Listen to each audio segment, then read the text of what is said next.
बाबा साहेब की दलीलें हमेशा इतनी ताकतवर होती थी कि बड़े बड़े पढ़े लिखे लोगों की भी आंखें शर्म से नीचे झुक जाती थी।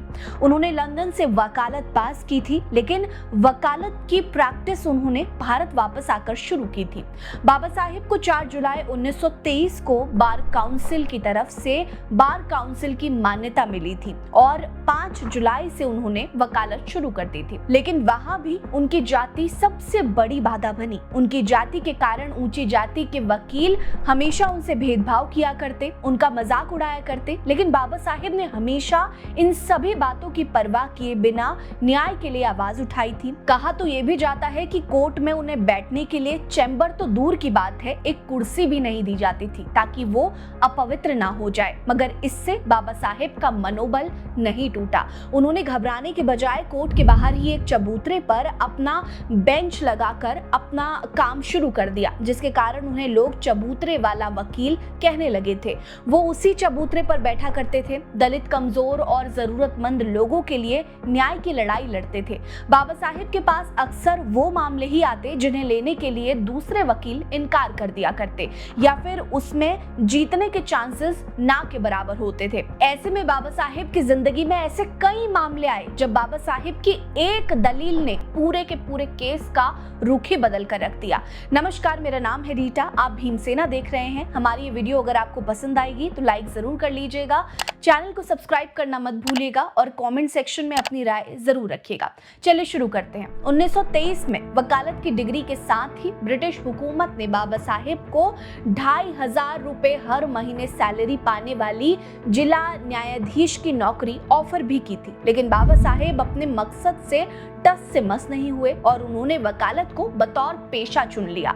उन्हें और भी बड़े पद ऑफर हुए, लेकिन स्वतंत्र वकालत करने में वो आजादी महसूस किया करते थे। बाबा साहेब के पास आने वाले क्लाइंट गरीब, कमजोर और पिछड़े तबके के हुआ करते थे, जिनसे कुछ भी नहीं मिलता था। लेकिन फिर भी बाबा साहेब अपना काम पूरी ईमानदारी से किया करते, जिसके कारण बाबा साहेब की लोकप्रियता बढ़ गई। लेकिन बाबा साहेब की जिंदगी में एक ऐसा केस आया जब मात्र उनकी एक दलील ने ही केस का पूरा रुख बदल कर रख दिया और जो आरोपी था वो पीड़ित बन गया और पीड़ित आरोपी बन गया। दरअसल ये किस्सा बाबा साहेब के दिल के बेहद करीब स्थान महाराष्ट्र के सतारा का है, जहां शंकर नाम का एक गरीब दलित मजदूर गांव के ही जमींदार रघुपति राव पाटिल के यहाँ मजदूरी किया करता था। लेकिन जमींदार किसी बात पर शंकर से नाराज हो गया और उसे काम से निकाल दिया। यहाँ तक कि शंकर की मजदूरी देने के बजाय शंकर पर चोरी और हमला करने का आरोप लगा दिया। पुलिस वालों ने भी जमींदार की बात सुनी और शंकर को जबरन बिना उसका पक्ष सुने जेल में कैद कर लिया। उन दिनों बाबा साहेब पूरे राज्य में उन वकीलों के रूप में प्रचलित हो चुके थे जो गरीबों और पिछड़ों की मदद मुफ्त में किया करते थे। बस फिर क्या था, शंकर का परिवार भी मदद की गुहार लगाने पहुंच गया। बाबा साहेब ने मदद करने की बात की और केस अपने हाथ में लेकर कोर्ट की तरफ चल दिए। कोर्ट में बाबा साहेब के सामने एक स्वर्ण वकील था, लेकिन बाबा साहेब उससे घबराने के बजाय शांति से विपक्ष के वकील की दलीलें सुनते रहे। चश्मदीद के बयान के आधार पर उसने रात के अंधेरे में शंकर को चोरी और हमला करते देखा था। जब विपक्षी वकील की दलील खत्म हो गई तो बाबा साहेब उठे। उन्होंने चश्मदीद से पूछा कि जिस दिन यह हमला हुआ उस तारीख के हिसाब से वो अमावस्या की रात होनी चाहिए। गवाह कुछ समझ नहीं पाया। उसने बाबा साहेब को बताई तारीख को फिर से दोहरा दिया। बस फिर क्या था, बाबा साहेब ने दलील दी कि जिस जगह पर शंकर को देखे जाने की बात की जा रही है और चश्मदीद के अनुसार वो शंकर से करीब 50 मीटर की दूरी पर खड़ा था। गवाह ने जब तब भी हामी भरी तो उन्होंने पूछा कि अमावस्या की रात में जब सबसे ज्यादा घना अंधेरा था तब गवाह ने 50 मीटर की दूरी से